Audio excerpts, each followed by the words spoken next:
सुनो, क्या इस सूरज ग्रहण के बाद दुनिया खत्म हो जाएगी? सबके जहनों में यही सवाल जो है वो गर्दिश कर रहा है। तो सबसे पहले असूल दीन को अपने जहनों में रखें, यानी तौहीद, अदल, नबूवत, इमामत, कयामत। और ये समझ लें कि कयामत से पहले इमामत है, तो ज़हूर इमाम मेहदी से पहले कयामत नहीं आएगी। बाकी ये है कि 2-3 बातें सोशल मीडिया पे गर्दिश कर रही हैं। एक के सूरज ग्रहण का लगना, दूसरा मस्जिद अक्सा में लाल गाय की कुर्बानी होना, और कहा जा रहा है कि बहुत बड़ा जादू होने वाला है, और तीसरा ये कि दज्जाल आने वाला है। पहला पॉइंट ये है कि सूरज ग्रहण का रमजान के आखिर में लगना कयामत की बहुत बड़ी निशानी है, और ये वाज़ह करती है कि इमाम मेहदी अलैहिस्सलाम का ज़हूर बहुत करीब। इसके बाद ज़हूर इमाम मेहदी कब और किस वक्त होगा, ये सिवाय खुदा के कोई नहीं जानता। अगर ये कोई दावा कर रहा है कि इसी साल होगा या साल बाद होगा, तो वो झूठा है, क्योंकि हम इंतजार में हैं। आने वाला वक्त जानता है और भेजने वाले को वक्त ज़हूर मालूम है। दूसरा ये कि जादू पर जो बात की जा रही है, तो हमारे बुजुर्गों ने शुरू से ही नौजवानों को ये सख्ती से ताकीद की है कि मगरिब के बाद अपने घरों में रहो। हाँ, अगर हालत मजबूरी है तो वो फिर अलग बात है, क्योंकि अल्लाह ने दिन इंसानों के लिए रखा और रात का वक्त दूसरी मखलूकात का शुरू हो जाता है। और बिल्कुल इसी तरह सूरज और चांद ग्रहण में दूसरी बुरी ताकतें उरूज पर होती हैं, और तमाम गंदगी, बुराई शैतान, दज्जाल यानी इब्लीस से जुड़ा हुआ है, क्योंकि ये दुश्मन रोजे अव्वल से ही उभर के सामने आ गया था और कहता था कि मुझे मोहलत दे, मैं जमीन पर तेरे बंदों को नुकसान पहुंचाऊंगा। तो अल्लाह ने मोहलत दी, लेकिन साथ ही साथ अल्लाह पाक ने फरमाया कि जो मेरे बंदे हैं तो उनका कुछ बिगाड़ नहीं सकता।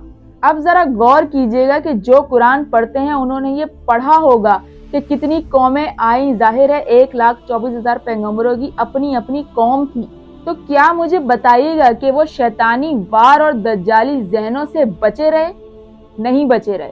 और उन पैगंबरों ने अपने जमाने में इसी दज्जाल से खबरदार किया कि ये दज्जाल एक बहुत बड़ा फितना है, लिहाजा इस फितने को समझो। तो कितनी कौमें ऐसी हैं कि जिन्होंने पैगंबरों की बात ना मानी और सरकशी की, और अंजाम हम सबके सामने है। जिसमें एक कौम हजरत मूसा अलैहिस्सलाम की थी, जिसमें फिरौन अपने आप को खुदा कहलवाता था और खुदाई के दावे करता था, और उस वक्त में भी जादू सर चढ़ के बोलता था। और फिर क्या हुआ कि देखने वालों ने देखा कि असाए मूसा सारे जादू खा गया, और ये वो असा है जो अगर निगल जाए तो फिर उगलता नहीं है।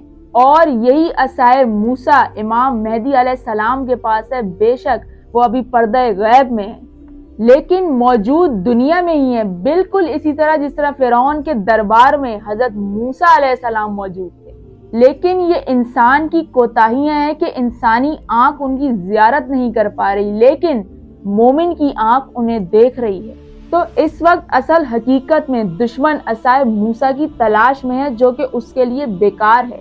अगर इंसान समझ जाए कि इंसान तो इंसान, जिस दुश्मन ने रोजे अव्वल से नाफरमानी की, वो खुद अपना अंजाम जानता है, तो उस परवरदिगार से मुकाबला करना बेवकूफों का शेवा है। इसके बाद गौर करें कि अल्लाह फरमाता है कि मैं ही आसमानों जमीनों का मालिक हूँ, सारे निजाम मेरी ही मर्जी से चलते हैं, और अगर मैं चाहूं तो मोमिन में काफिर और काफिर में मोमिन पैदा कर दूं, और जिसे चाहूं हिदायत दे दूं।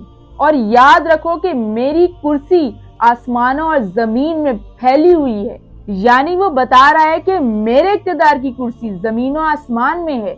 लिहाजा कसरत के साथ आयतल कुर्सी पढ़ने वाले के साथ उसके जंगजू सिपाही यानी फरिश्ते उस इंसान की हिफाजत करते हैं। अब बात करते हैं तीसरे पॉइंट पर, यानी कि दज्जाल पर।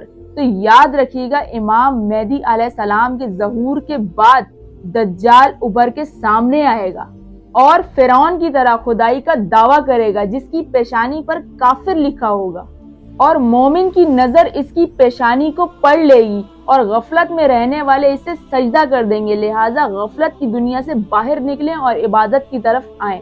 इसके बाद इमाम मेहदी अलैहिस्सलाम दज्जाल को खत्म करेंगे और ऐसे मोज़ात दिखाएंगे कि सारी दुनिया उनके हाथों पर बैत कर लेगी। اس کے بعد زمین اپنے خزانے اگلے گی اور امام مہدی علیہ السلام اسے لوگوں میں تقسیم کریں گے. اس کے بعد کوئی غریب نہیں رہے گا، یعنی ایک عدل و انصاف کی حکومت بحکم خدا نافذ کریں گے. اس کے بعد آج کی تسبیح میں کثرت سے استغفار پڑھیں، صاف ستھرے رہیں، باوضو رہیں، کوڑا گھر میں نہ رکھیں اور کچھ دیر کے لیے کھانے کو ترک کر کے اپنے پروردگار کی عبادت بجا لائیں.